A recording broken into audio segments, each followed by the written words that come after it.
हम मैथिली भक्ति सब गोटे के प्रणाम करै छी। आइ हम एकटा भगवती गीत सुनाबि रहल छी। आशा अछि भगवती गीत अहाँ सब आदमी के नीक लागत।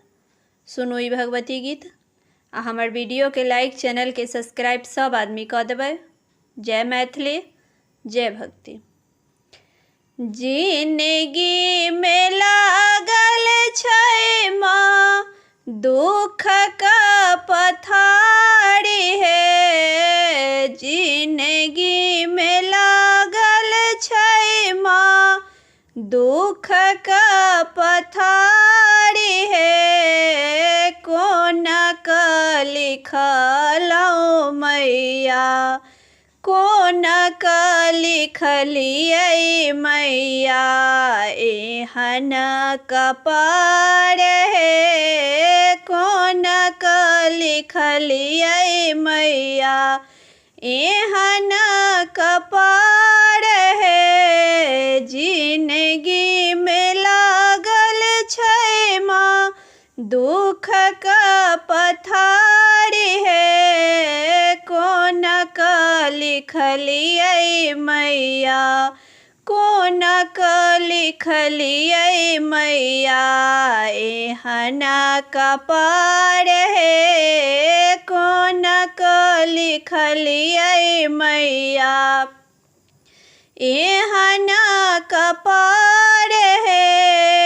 के जे के उपजलक मैया, के लियै उधारिये। जे के उपजलक मैया, के लियै उधार हे। एक बेर सुनियौ ने, एक बेर सुनियौ ने, हमरा पुकार हे। एक बेर सुनियौ माँ हमरा पुकार हे। एक बेर सुनियौ माँ हमरा पुकार हे।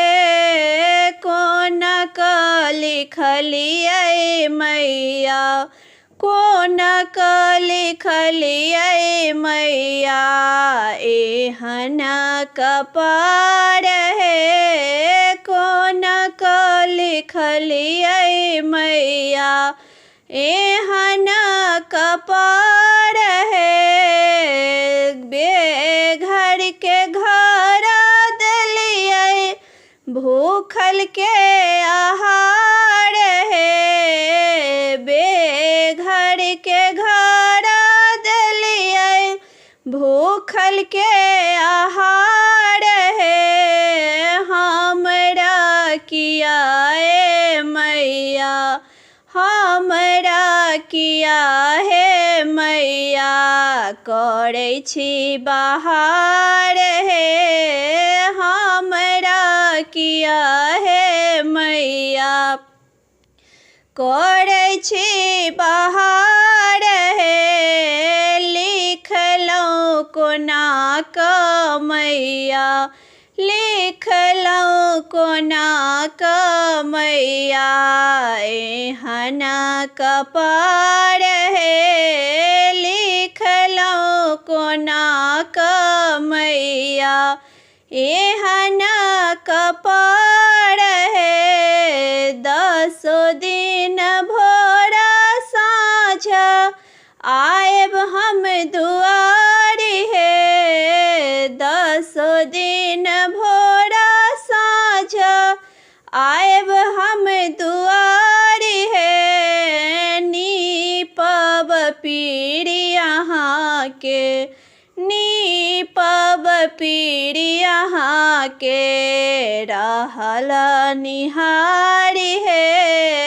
नीपब पीरी अहाँ के, रहल निहार हे।